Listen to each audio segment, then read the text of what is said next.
नमस्कार, मी Mayuri Sarjerao. Maharashtra प्लसच्या news bulletin मध्ये आपलं स्वागत. सुरुवात करूया हेडलाईन्सने.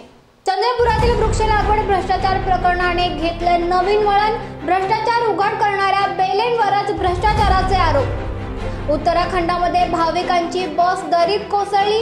यात 2 महिलांचा मृत्यू तर 33 भाविक जखमी. चंद्रपुरात अवैध वाळू साठ्यांकडे सरकारी अधिकाऱ्यांचा कानाडोळा. शेतकरी सुकाणू समितीचा जिल्हाधिकारी कार्यालयावर मोर्चा. आणि कर्जत तालुक्यात राष्ट्रवादीचे खड्डे भरो आंदोलन. आता पाहूया बातम्या विस्तारित स्वरूपात. गेल्या 4-5 दिवसांपासून गाजत असलेल्या चंद्रपूर जिल्ह्यातील वन विभागातील वृक्षारोपण भ्रष्टाचाराने नवीन वळण घेतले.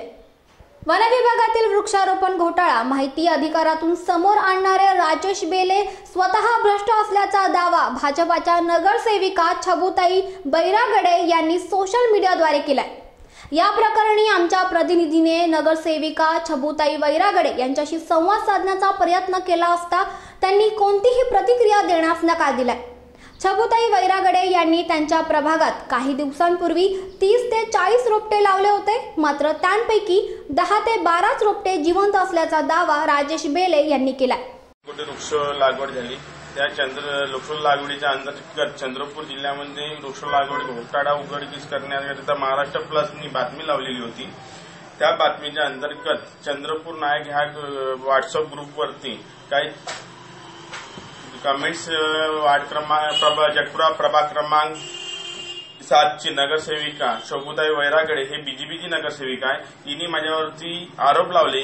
वन विभागातील हा भ्रष्टाचार दडपण्यासाठी भाजपच्या नगरसेविका छबुताई बैरागडे या जाणून बुजून सामाजिक कार्यकर्ते राजेश बेले यांच्यावर भ्रष्टाचाराचे आरोप करतायत की काय, असा काहीसा प्रश्न उपस्थित होतोय.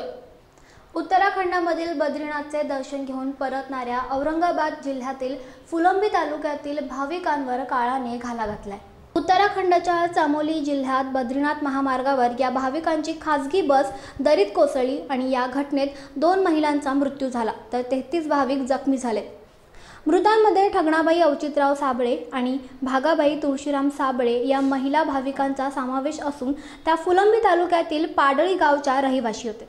या घटनेत गंभीर जखमी असलेल्या 4 भाविकांना हेलिकॉप्टरने उपचारासाठी देहरादून येथे हलवण्यात आले. दरम्यान ही बस कोसळल्यानंतर दरीत अडकल्याने मोठा अपघात टळलाय. फुलंबी तालुक्यातील निधोना गावचे 29 आणि पाडळी येथील 7 भाविक 10 जुलै रोजी तीर्थयात्रेसाठी गेले होते. विविध ठिकाणांच्या भेटीनंतर बद्रीनाथचे दर्शन घेऊन केदारनाथला दर्शनासाठी निघाले होते. मात्र सायंकाळी ही खासगी बस चमोली जिल्ह्यातील दरीत कोसळली. यावेळी स्थानिक पोलिसांनी तात्काळ घटनास्थळी येत नागरिकांच्या मदतीने जखमींना जवळील प्रयाग हॉस्पिटलमध्ये उपचारासाठी दाखल केले. ही घटना घडली तेथे जवळच अलकनंदा नदी वाहते आणि या नदीला सध्या पूर आला असल्यानं बस जर दरीतील झाडांना अडकली नसती तर मोठा अनर्थ घडला असता, अशी माहिती पोलीस अधीक्षक भट्ट यांनी एका वृत्तवाहिनीशी बोलताना सांगितले. दरम्यान या घटनेची माहिती मिळताच पाडळी आणि निधोना गावात प्रचंड भीतीचं वातावरण निर्माण झालंय. प्रत्येक जण आपल्या नातेवाईकांशी संपर्क साधायचा प्रयत्न करतायत. तसंच या घटनेची माहिती मिळताच महाराष्ट्र शासनानेही उत्तराखंड प्रशासनाशी संपर्क साधून मदत कार्य करण्याची विनंती केली आहे. तर दोन्ही मृतदेह त्यांच्या गावी पोहोचवण्यासाठी उत्तराखंड प्रशासनानं व्यवस्था केल्याची माहिती आहे. दरम्यान औरंगाबादचे जिल्हाधिकारी नवल किशोर राम हे तेथील जिल्हाधिकाऱ्यांच्या संपर्कात असून मदत कार्याची माहिती घेत आहेत. चंद्रपूर जिल्ह्यातील अवैध वाळू साठ्यांकडे सरकारी अधिकाऱ्यांचा कानाडोळा असल्याचं निदर्शनास आलंय.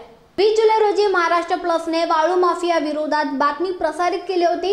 वाळू माफिया आणि सरकारी अधिकारी यांचे साटेलोटे असल्यामुळे वाळू माफियांना कायद्याची भीती नसल्याचं समोर येतंय.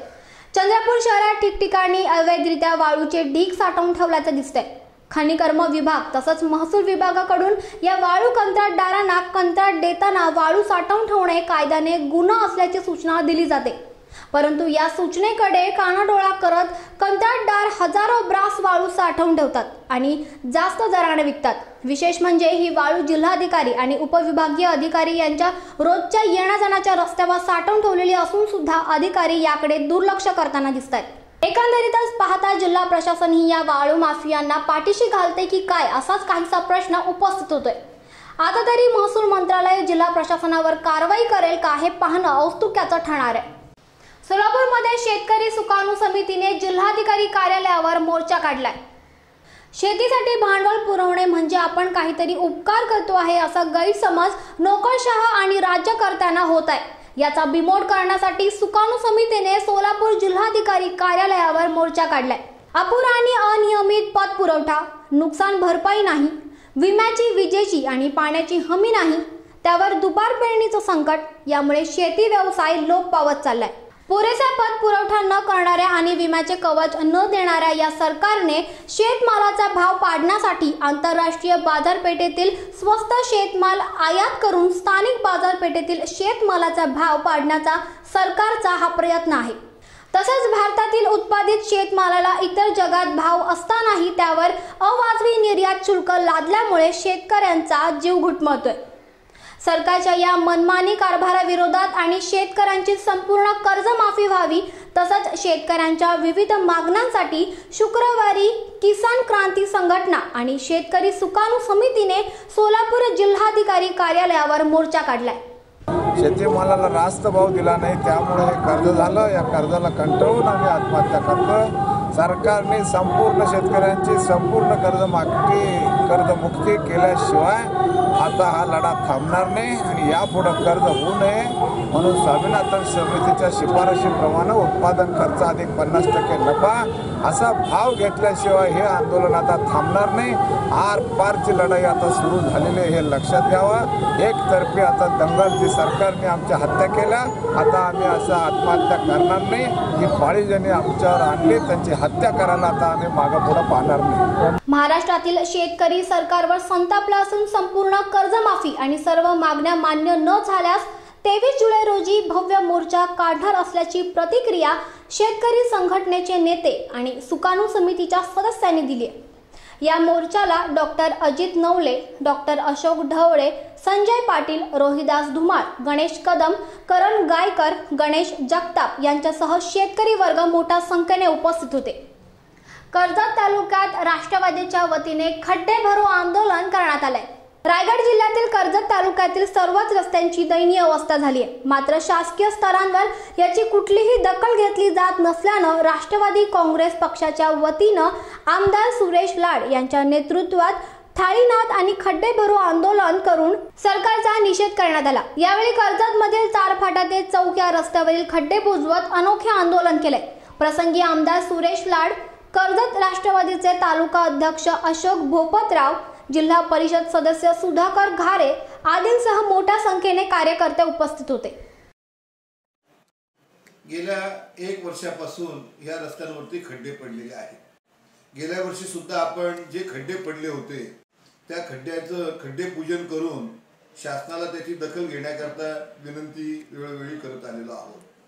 त्या आंदोलनालाही चांगल्या प्रकारे लोकांकडून प्रतिसाद मिळाला होता। यावर्षी तेच खड्डे पुन्हा लोकांना त्रास देऊ लागलेले आहेत आणि म्हणून सातत्याने ज्या ज्या ठिकाणी आपल्याला संधी मिळेल, मग विधानसभेमध्ये असेल, जिल्हा नियोजन मंडळाच्या बैठकीमध्ये असेल, त्या वेळेस या रस्त्याच्या पडलेल्या खड्ड्यांच्या विषयी सातत्याने दुरुस्त करण्याची मागणी करत आलो। ओढ्याला आलेल्या पुरात वाहून जाऊन एका शिक्षकाचा मृत्यू झाल्याची घटना वाशिम जिल्ह्यातील रिसोड तालुक्यातील पारवाडी येथे घडली आहे। सेनगाव तालुक्यातील गोलदरी जिल्हा परिषद शाळेचे मुख्याध्यापक शामराव अश्रुजी सानप आणि शिक्षक नामदेव साहेबराव धोत्रे हे दोघेही शाळा सुटल्यावर सेनगाव येथून मोटारसायकलवर रिसोडकडे येण्यासाठी निघाले होते। यावेळी अचानक मुसळधार पाऊस सुरू झाल्यानं ते रिसोड येथून जवळच असलेल्या पारवाडी ओढ्याजवळ थांबले। पाऊस थांबत नसल्यानं त्यांना रात्रीचे 9 वाजले। यावेळी ओढ्याला पूर आला असताना त्यांनी नाल्यातून मोटारसायकल काढण्याचा प्रयत्न केला असता गाडीच्या सायलेन्सरमध्ये पाणी जाऊन गाडी मध्येच बंद पडली। गाडी काठावर लावण्याच्या नादात एकाचा पाय खड्ड्यात गेला आणि दोघेही पुरात वाहून गेले। यावेळी त्यांनी झाडाच्या फांदीचा आधार घेतला असता पुराच्या प्रवाहात काटेरी जाळी असल्यानं मुख्याध्यापक काठावर फेकले गेले तर शिक्षक पुरात वाहून गेले। दुसऱ्या दिवशी घटनेची माहिती पोलीस प्रशासन आणि महसूल विभागाला मिळताच तहसीलदार सुरडकर, एपीआय कुलवंत, जिल्हा परिषद सदस्य स्वप्नील सरनाईक यांच्यासह 30 जणांच्या टीमनं शिक्षकाचा शोध घेतला, मात्र ते सापडले नाहीत। तिसऱ्या दिवशी पिंजर येथील संत गाडगेबाबा शोध पथकाला बोलवण्यात आलं। या पथकाने कसून शोध सुरू ठेवला असता अखेर आज दुपारी पथकाच्या हाताला या शिक्षकाचे प्रेत लागलं। सदरील शोध मोहीम संत गाडगेबाबा शोध पथकानं संदीप जाधव आणि त्यांच्या पथकानं केली। काल दिनांक 20/7/17 रोजी रिसोड पोस्टला सकाळी 9:9:30 सुमारास आपल्याला माहिती मिळाली की पवारवाडी येथील नाल्यात 2 शिक्षक इसम वाहून गेलेत। त्यातीलच एक शिक्षक जो झुडपाला धरून नदीच्या बाहेर आला होता तो पोस्टेला 9:9:30 वाजता सकाळी आला व त्याने खबर दिली की अशी घटना आमच्यासोबत झाली। आम्ही सकाळी 2:30 ते 3 वाजता रिसोड येथे येत असताना पाण्याचा अंदाज न आल्याने आम्ही पाण्यात वाहून गेलो, परंतु मी झुडपाचा आधार घेऊन वाचलो व माझ्यासोबत असलेले नामदेव धोत्रे हे नदीमध्ये वाहून गेले। संत गाडगेबाबा आपत्कालीन टीम ही बिजी असल्याने त्या सकाळी आपल्याला 9 वाजता उपलब्ध झाले। त्याप्रमाणे सदर टीमने आज पूर्ण पवारवाडी येथील नाल्यातील तपासणी केली, पूर्ण डॅमपर्यंत तपासणी केली। टोटल साधारण 5 किलोमीटरचा परिसर त्यांनी पिंजून काढला व शेवटी सदर बॉडी इस्माची बॉडी शिक्षकाची बॉडी ही आपल्याला डॅममध्ये मिळाली आहे। ती आज आपण बाहेर काढली, पथकाच्या मदतीने बाहेर काढली। आज नंतर आता PM पोस्टमॉर्टमसाठी सदर बॉडी रवाना करण्यात आली आहे। त्याबाबत आपण अकस्मात मृत्यू दाखल करीत आहोत। कर्जतमध्ये एका गोठ्याचे छत कोसळून 3 म्हशी दगावल्याची घटना घडली। कर्जत तालुक्यात सध्या मुसळधार पाऊस पडत असल्यानं जनजीवन विस्कळीत झालंय, तर अति पावसाने गुरांच्या गोठ्यांचे छत कोसळल्यानं छताखाली दबून 3 म्हशी दगावल्यात, तर 2 म्हशी जखमी असल्याची घटना तालुक्यातील शिरसे गावात घडली। शेतकरी जनार्दन मारुती भोईर हे सकाळी दूध काढत असताना अचानक गोठ्याचे छत कोसळले आणि या घटनेत जनार्दन आणि त्यांचा पुतणा सुखरूप बाहेर पडले। मात्र जनार्दन यांची पत्नी विमल आणि 4 म्हशी गोठ्यातच अडकल्या। ग्रामस्थांनी धाव घेत 1 तासाच्या अथक प्रयत्नानं विमल यांना गोठ्यातून जिवंत बाहेर काढण्यात आलं। तसंच त्या जखमी झाल्यामुळे त्यांना उपचारासाठी अंबानी हॉस्पिटलमध्ये दाखल करण्यात आले। दरम्यान छताखाली दबलेल्या म्हशींना JCB आणि क्रेनच्या साहाय्याने बाहेर काढण्यात आले। या घटनेत शेतकरी जनार्दन भोईर यांच्या 3 म्हशी दगावल्या असून मोटारसायकल आणि कारचे देखील मोठे नुकसान झाले। तलाट्याने घटनास्थळाचा पंचनामा केला असून राष्ट्रवादीचे कर्जत शहराध्यक्ष शरद लाड यांनी घटनास्थळी भेट देत शेतकरी जनार्दन भोईर यांची विचारपूस केली आहे। या बातमीसह बुलेटिनमध्ये वेळ झाली आज इथेच थांबण्याची। ताज्या अपडेटसाठी तुम्ही पाहत राहा महाराष्ट्र प्लस, आवाज सामान्य जनतेचा।